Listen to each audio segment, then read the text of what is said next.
Testimony sa inyo ngayong umaga.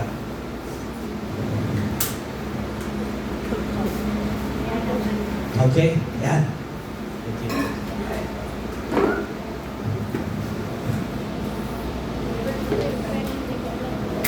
Praise God. Hallelujah. Alam, pangangako natin ang ating Panginoon.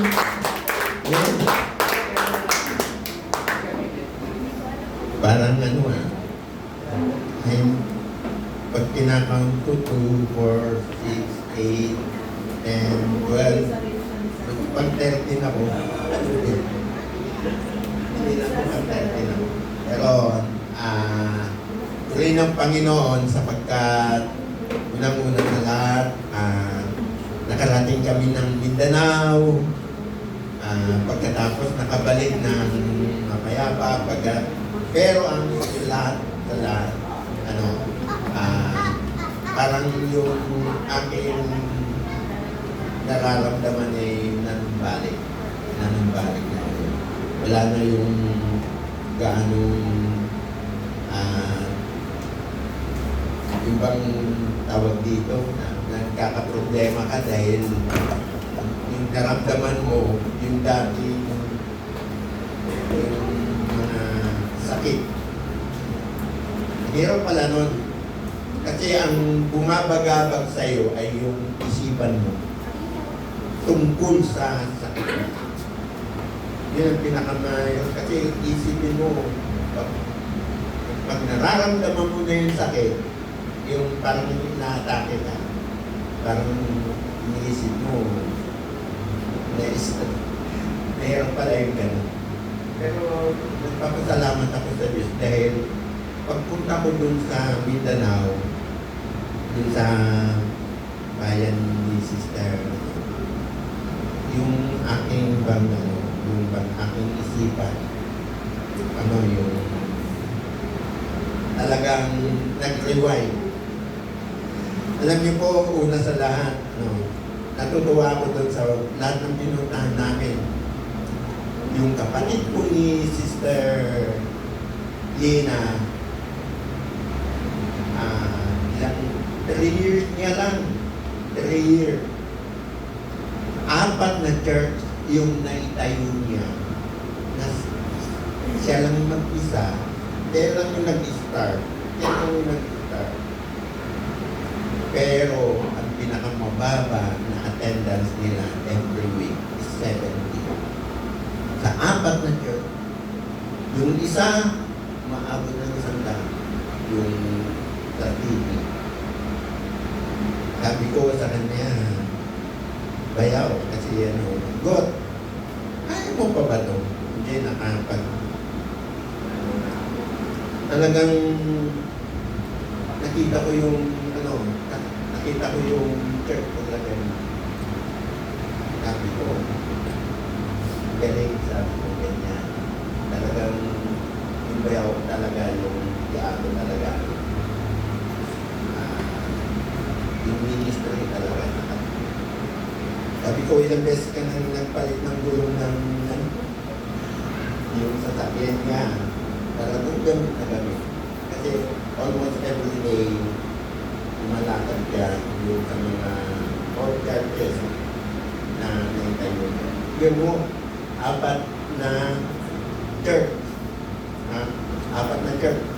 Kunyari, let's say, ito, yung ikalawang church, kunyari, yung sa Makati. Yung ikalawang church, yung sa Marikina, Antipolo, ganun yung tinatakbo namin eh. Kaya alam mo maganda doon, walang traffic. Talagang solo mo yung kalsada, kaya napakadali. Pero sabi ko, pero mo yung pinakamababang church is 70. Hindi, naano ko lang nga. Pinakamababang citizen ng church is 70. Lahat yung dumudulog sa'yo. May sa isang church, kunyari may namatay. Sa isang church, may nag-birthday. Sa isang church, yun yung mga sinasabi niya sa akin. Sa isang church, may magsasabi sa kanya, may ikakasal. sa isang church may maghahandog. Sabi ko, paano mo na ano to? Kaya sabi ko, yung gulong mo, ilang beses ka nang nagpalit kaya niya. Ano na layo eh. Pero natutunan niya lahat ko. Kung umuwi daw siya, mga 10 o'clock, ang gabi, may birthday. Sabi kong ganyan, hindi ko na kaya yung ganyan. Pero, nakita ko yung katuwaan naman yan sa kapatid ko. Sabi ko, kahit ano kasi parang pag may nagpe-pray, ang gusto nilang mag-pray siya. Sabi ko, ganyan. Sabi ko, pero, yun, sabi ko, sa Lord, nawa, ang church namin, hindi ganito.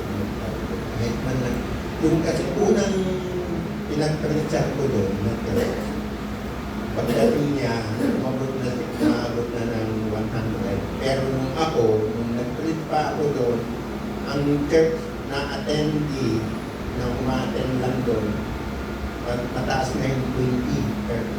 Pero nung siya na yung umawak, may isang daan. Sabi ko rin ng Panginoon. Tunay na nagpupure ako sa Lord. So, pero ang pinaka-testimony ko yung aking kalusugan ngayon. Nagpapasalamat ako sa Lord na yun, parang yung stress ko kung sa aking nararamdaman ay parang wala na. Parang naging normal na sa akin. Isa na lang stress. Isa na lang yung stress ko. Ayaw ko ng sarili. Alam mo na ako. Pero puri ng Panginoon. Sa kapurihan ko lahat. Lahat ko na aking pagkamat. Nung anniversary ninyo, wala akong video dito. Wala na yata hindi, at the time na wala akong, hindi tayo hindi natin nakita Red out. Ay, brown out po nga pala. Nag-brown out pala doon ng 8 o'clock hanggang 5 o'clock meron. 8 o'clock in the morning hanggang 5 o'clock. Pero patuloy pa rin, meron mga ibagal na. So, praise God. Namuna, salamat at balik-balik kami ni Sister Lina na ating ulit sa Diyos lahat ng kapatid.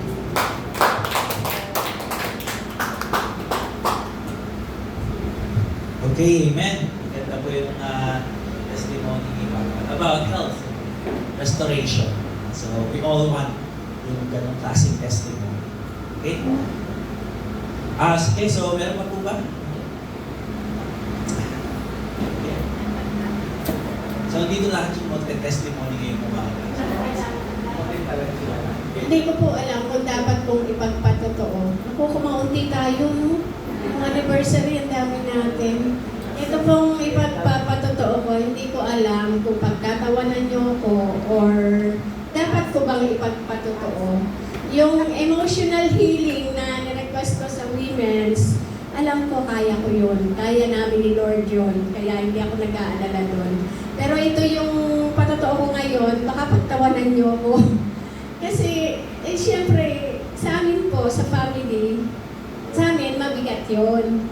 Kasi yung aso namin na Aspin, ewan ko, pagtawanan niyo ako, no? Yung aso namin na Aspin na hindi na umalis sa amin, nasa gasaan kahapon. Wakwak na wakwak yung dito. Tapos, nung x-ray siya, nakita na buntis siya, pero talagang wakwak na wakwak, ang daming dugong lumabas, dinala namin sa vet. Para sa amin, trauma yon. Kahit aso yan, family yan. Dinala sa vet, tapos iniwan po namin nandun sa loob ng operating room. And wala pang update hanggang ngayon. Nakita ko yung yung pagkakaisa namin pamilya, lahat nag-share si gano'n, nag-share si, kasi malaki-laki ang gastos. Nag-share silang lahat. Ako lang po yung wala pang share. Nag-share si Jeff, nag-share si Don, si Michelle. Lahat sila nag-share. Ako lang wala pang share. Hindi ko alam. Pagtawanan niyo ako, pero may buhay yan. May buhay din na ibinigay ang ating Panginoon na, di ba, dapat maging kain tayo sa may mga buhay. Kahit aso yan, may buhay pa rin yan. Yun lang hiling ko sa Panginoon na yung strength ba, kasi trauma din sa amin yun. Nakakaiyak. Kahit aso, trauma yun. Hiling ko na makaraos yung aso kasi sakit yun eh. Masakit. Buntis pa. Yun nga po, yun. Salamat sa Panginoon dahil nakita ko yung pagkakaisa. Tapos hiling ko sa Kanya yung patuloy na strength sa bawat isa. Kasi po trauma yun. Purihin po ang Panginoon. Amen. So yun, let's pray sa kung ano yung gagawin ng Lord. Because, yes, aso nga lang yun. Pero, as God's image, anong sabi ng Lord? Ingatan nyo yung creation. The animals are part of creation. Not only that, kaya sila tinawag na man's best friend. So yung attachment, yung lambing nila, no? Parang nakakahawa. And we know na family ni Tita Malu ay very fond of dogs. Dami nila doon. May maliit, may masyadong maliit. Talagang, ang dami. Talagang, makikita nyo, birthday, anniversary ng aso. Mas maraming post tungkol sa aso kaysa dun sa mga happenings sa buhay nila. So talagang part ng family nila.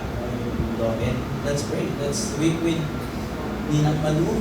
Let's weep with those who weep and rejoice with those who rejoice. So let's pray na God will work His wonders sa situation ng family. Amen? So meron po ba na mag-testimony? Amen? Okay, so siguro ako na yung last and then we'll go to the preaching of the word. Tatapos pa rin ako sa ako. So I just want to thank the Lord for sabi nga na-realize ko lang this week na in my devotional life, prayer life, the book of Psalms talaga really saturates my life this week. No? Last Wednesday, we Psalm 139 about yung knowledge of the Lord, no? That we are fearfully and wonderfully made. Also want to thank the Lord that yesterday, aming study of the Psalms. This morning, we look at Psalms. And just want to share, yesterday, meron kaming isa pong activity. So that activity, mga kapatid, is something that Catholics do. So we call them Lectio Divina, wherein you would silence yourself, pray, wait for the Lord to speak, and then you read the passage. And then the passage that we read yesterday is on Psalm 73, verse 25 to 26, where it says, "Whom have I in heaven but you? There's nothing on earth besides you. My heart and my soul will fail, but you, O Lord, is my portion forever." And then you close your eyes, you meditate, you contemplate on which phrase or word that stuck to you or my impact. And the word that got stuck to me while I was contemplating, meditating on it is the word desire. I'm going to share it to my wife kanina morning. Desire. Then, I haven't spoken one, it's just pure silence in the word, and then the Spirit of God impressed onto me. Sabi niya, don't worry about your future. I will take care of you and your family. And it speaks deeply about me because because sabi niya in Psalms 139, yung Bigala last Wednesday, that before a word is on your tongue, alam na ng Lord kung ano yung sasabihin. And that really spoke personal to me because sabi niya, I will take care of your future. I will take care of your family. Because the Lord knows that I worry. The Lord knows that I think about our future. And I just realized that I'm not the breadwinner. I realized that Jesus is the bread. And because of Jesus, I am the winner. So I thank the Lord because yesterday He spoke to me and assured me that He will take care of me. I don't have to worry about what's gonna happen. You know? And alam ko that the Lord na pinatunayan niya yun. Marami ng beses, marami ng panahon when I look back sa aming family, how we started, very humble, but now the Lord has blessed us and He's given me more ministry than I could imagine, being a pastor. And so I will, sabi ng Lord, cling to His promises. Cling to His promises. And so I just want to thank the Lord because He holds our future. And now our life is worth living because He lives. Amen. Napakaganda ng song. So I praise the Lord. He's good. He keeps His promise. He's our waymaker and He holds our future. Yan. Okay, so kung wala na po, let's all welcome the word of the Lord this morning through Pastor Nick, and then ako po ay